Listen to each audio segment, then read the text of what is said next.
Hello guys! Hello! Capricorn, welcome dito sa aking channel, Kapalaran 888. Welcome Capricorn. Alamin natin kung anong messages, vibration, gabay energy para sa lahat ng Capricorn. General weekly tarot reading. So, pwede kang makaresonate dito. I hope na makuha mo yung pinaka-energy talaga na kailangan mo sa ngayon. Okay? So, grieving. Capricorn, bakit ka nag-grieve? Tingnan natin. Habang binabalasa ko yung card mo, nakikita ko na isa sa dahilan kung bakit ka nagluluksa is disappointed ka. Ayun, di ba? Disappointments.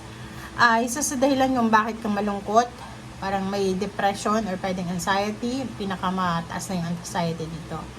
But meron kang pinagluluksa, meron kang panghihinayang worries, fears, parang regrets.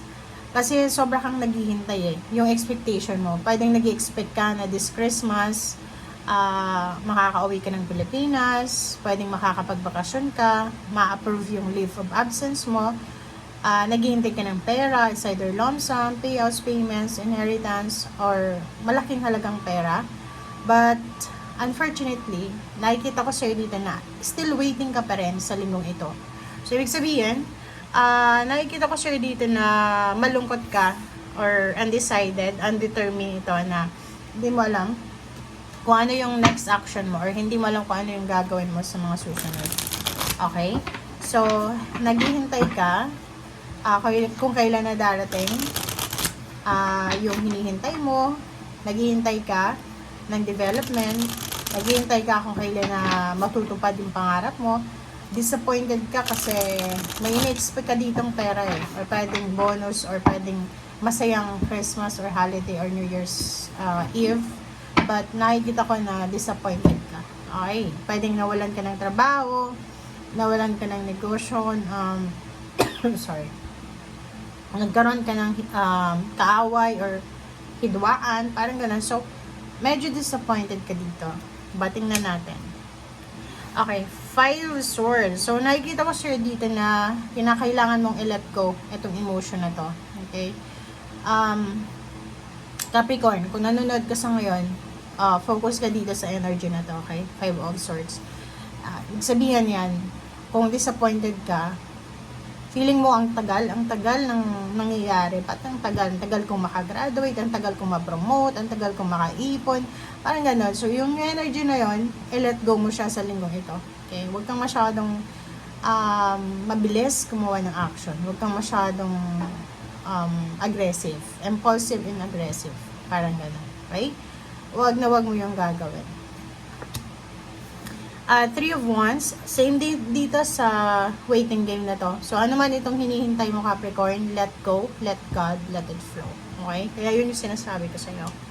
It's not worth your time, it's not worth your energy, it's not worth your love, or it's not worth waiting. Parang ganun. So, oras na para i-let go, oras na para makapagsimula ka ng bago.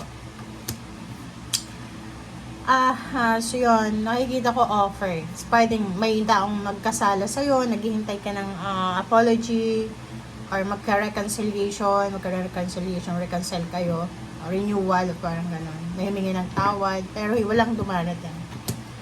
Nakikita ko rin sa'yo na makakaramdam ka ng pagod.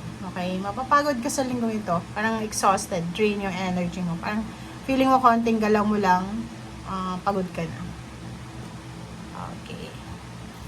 Next is Ace of Swords. So, nakikita ko sir dito talaga, you're waiting for an information, balita, call, email, clarity, result, parang gano'n. So, comment down below.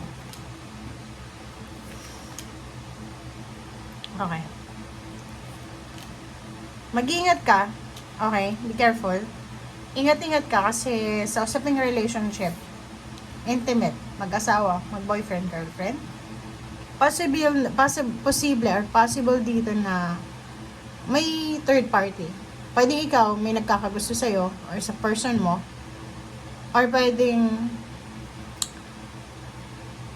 nakakaramdam ka ng parang nananawa ka na, nagsasawa ka na sa relationship mo, and nawawalan ka na ng ng fire, ng energy, ng Knight of Wands. Yung parang, alam mo yon, ngayon mo lang na-realize, or pwedeng matagal mo lang na-realize na hindi ka na masaya. But naghihintay ka ng change. Parang umabot na sa years na sinasabi mo sa sarili mo na, magbabago siya. May magbabago sa relationship namin. Pero it's still until now, ganun pa rin. Wow. Nakikita ko sa'yo dito na kailangan mo dito ng forgiveness. Patawarin mo yung sarili mo. Patawarin mo yung nagkasala sa'yo. Okay? Kahit hindi siya humingi ng tawad sa'yo. Three of Pentacles and Ten of Swords. Nakikita ko yung reconciliation na mangyayari dito. Pwedeng end of December, pero hindi pa sa linggong ito. May nakikita ko naghahanap ng trabaho. Parang nagre-research siya sa mga companies online or sa literal, sa labas. Naghahanap siya ng mga marami siyang kinakausap na tao para hinga ng tulong para makahanap ng trabaho, hinga ng tulong financial para borrow ng money or kung ano pa. Okay? So, nakikita ko siya dito, mayroong relationship dito, intimate, family life, friends, or relatives na away ng away, walang katahimikan. And nakikita ko siya dito na gusto mo nang makaalis, gusto mo nang freedom, diba? Parang feeling mo, ang feeling ng Capricorn dito, nasa maling relationship siya, nasa maling company, nasa maling pamilya, nasa maling friendship, parang gano'n na. Feeling niya, away ng away yung mga tao na parang iniisip mo na hindi ako para dito. Okay?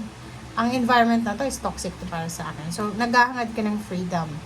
So, yun, sa linggong ito, if you're looking for a relationship, and in a relationship ka na ngayon, stable, years na yung binilang, kasal ka or live-in, boyfriend or girlfriend, mag-ingat ka kasi nandito yung Seven of Swords, nandito yung temptation nandito yung the devil sa'yo, pwedeng i-tempt ka sa linggong ito, para masira yung relationship, mapapamilya, kaibigan, or sa trabaho, or intimate, na pwede mong pagsisihan sa bandang huli. So, ang sinasabi sir dito ng King of Cups na kailangan mong matutunan na maging kalmado.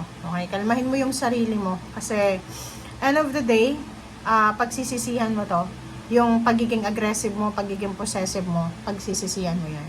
And kung makikita mo dito, sinasabi sa'yo na sa ngayon, etong pinagdadaanan mo ay may rason. Okay?